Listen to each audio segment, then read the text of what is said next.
Hey everyone, I'm Brody, and this is Wi-Fi hacking for noobs. Today we're going to be talking about offline wireless attacks. The content of this presentation is for educational use only. I do not condone the use of information from this presentation for illegal or unethical purposes. Use this information only with explicit permission from the owner of the data. Don't be a script kiddie. So, we're going to talk a little bit about background in Wi-Fi hacking, some network protocols, WPA, and the four-way handshake. Then we're going to hack some Wi-Fi by identifying the network, setting up monitor mode, capturing packets, cracking passwords, and then we'll talk about the next steps for security and how WPA3 kills these kinds of offline attacks. Some things you'll need to get started. First things first, a Wi-Fi card that supports monitor mode. I like the Panda Wireless PAU0B. It's relatively cheap on Amazon, and overall it's been a pretty good card for me. Then you'll need a password cracking word list. Rocky.txt is totally fine for most cases. Then you'll need AirCrack, Network Manager, and Wireshark. Some optional things that you'd want if you want to do some GPU-based password cracking. You'll want Hashcat, and then the Hashcat to PCAP conversion tool. Let's talk protocols. So WEP kind of was our first attempt at encrypted Wi-Fi. It's now obsolete and not secure at all. Our band-aid for WEP was WPA, and that's Wi-Fi Protected Access. It introduced the temporal key integrity protocol for security without replacing hardware. Basically, we could put it on the same access points and we wouldn't have to replace everything. Now, WPA2 came out. That's our current standard, and it uses AES encryption and pre-shared keys. Then WPA3 is the new kid on the block, and it is the most secure option.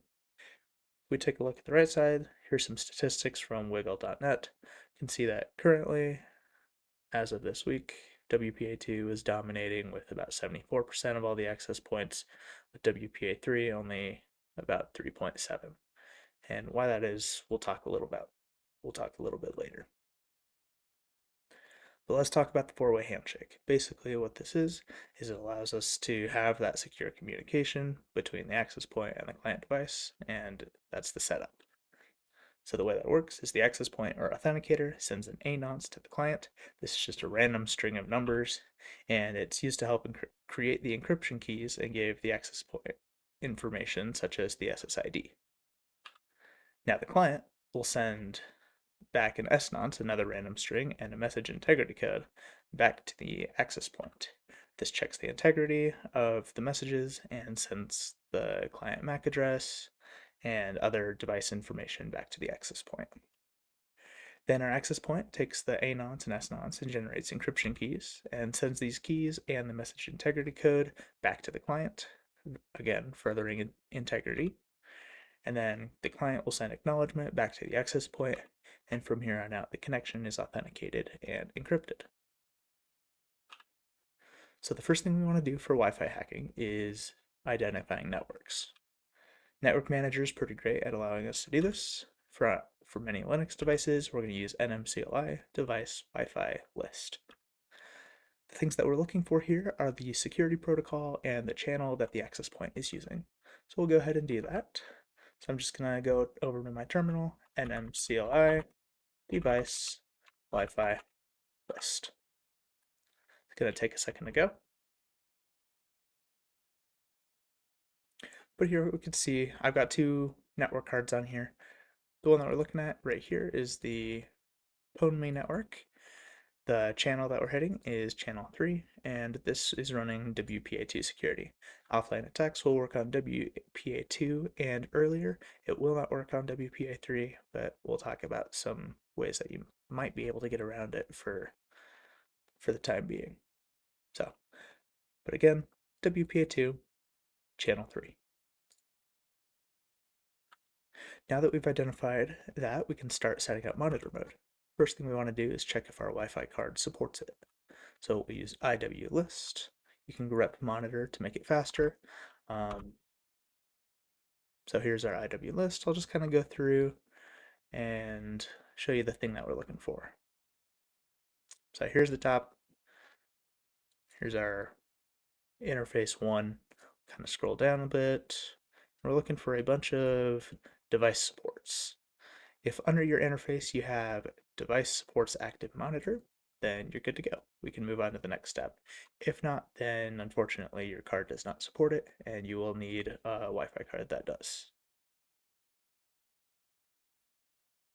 So next thing we want to do is actually put it in monitor mode. So to do that, we've got this string of commands, and then afterwards we'll verify with iwdev. So back to the terminal, we'll go ahead and type that in. First thing I actually want to do is just grab the devices. So I happen to know mine's WLAN1. Yours might be WLAN0, depending on if you have an internal card or not. But now that we have this information, we can use the commands. So first thing we want to do, sudo IP link set, then WLAN1 down. So this just turns off the Wi-Fi for that one. Then we want to change it from manage mode to monitor mode. To do that, we'll do sudo IP or IW, sorry, dev WLAN1 set type monitor. Then we bring it back up. Change the down to up. And now we want to set that channel to the one that we found when we were identifying the networks. To do that, we'll do sudo iwdev WLAN1 set channel. It was 3. Sudo. Okay. Now we can run iwdev, and we can verify our WLAN1 is now in monitor mode. So go ahead and clear that. From here, we're good to open Wireshark. So I'm going to go ahead and do that. We're going to begin a capture using the device that we just configured. So I'm going to hit the WLAN1, and here we can see a bunch of traffic going through. So a lot of broadcast, but what we're looking for here is filtered the EAPOL. So what this is the extensible authentication protocol over LAN, and this is where our four-way handshake's happening. So if I go ahead and take my phone, I'm just gonna connect to this network real quick. So the way this would work in an attack is you'd kind of just sit there and wait for some device to connect to the network. Once they do, you'll see here we have our 4 keys. So first one, message 1, 2, 3, 4. We'll take a little bit of a look into those. Just bring this up. So like I was saying before, our first step of the four-way handshake, the access point sends the device a nonce. So here we have AB4, F4D.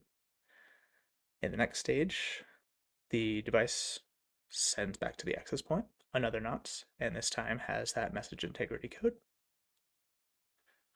Next up, we get more nonce, a little bit more information, some more data. And from the access point speaking back to the client, notice that this nonce is the same as the original one. And then our final step is just our message integrity code. Everything's connected. We now have secure connection. So I'm going to go ahead and remove the filter. We'll stop that capture. From here, we're going to save the file. I'm going to save it as a PCAP file.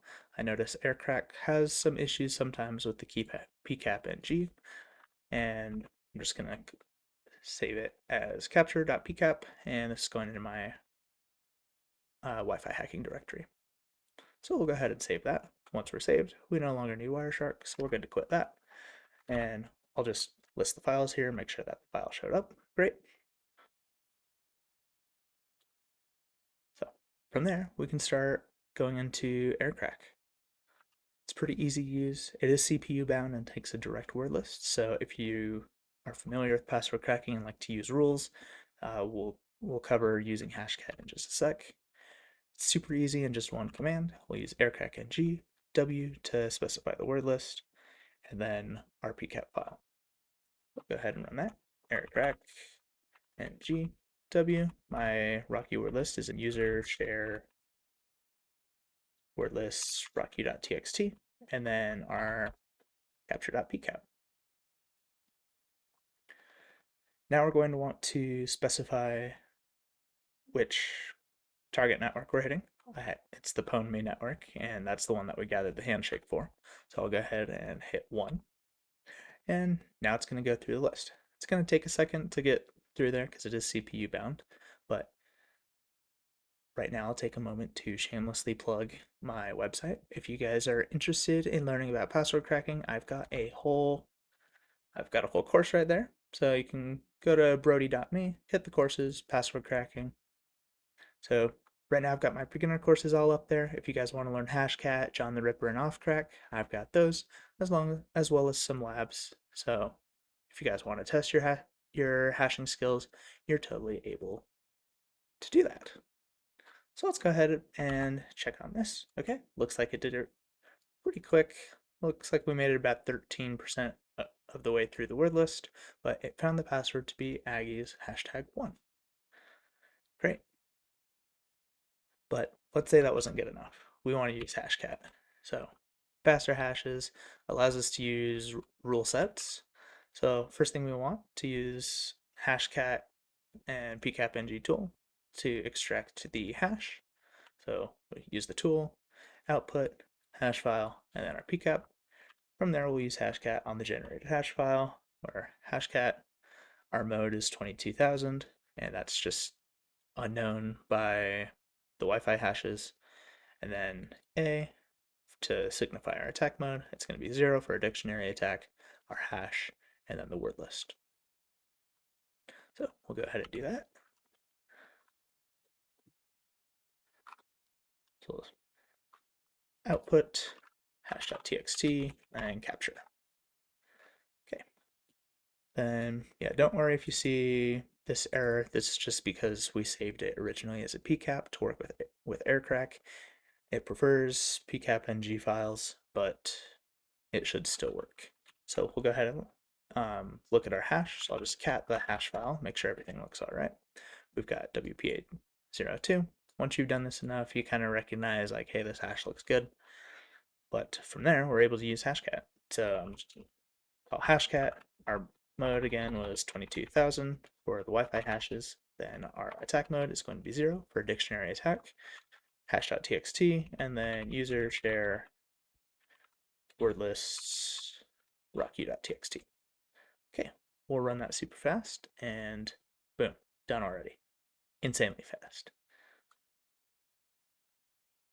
In the future, this kind of attack is going to kind of die out.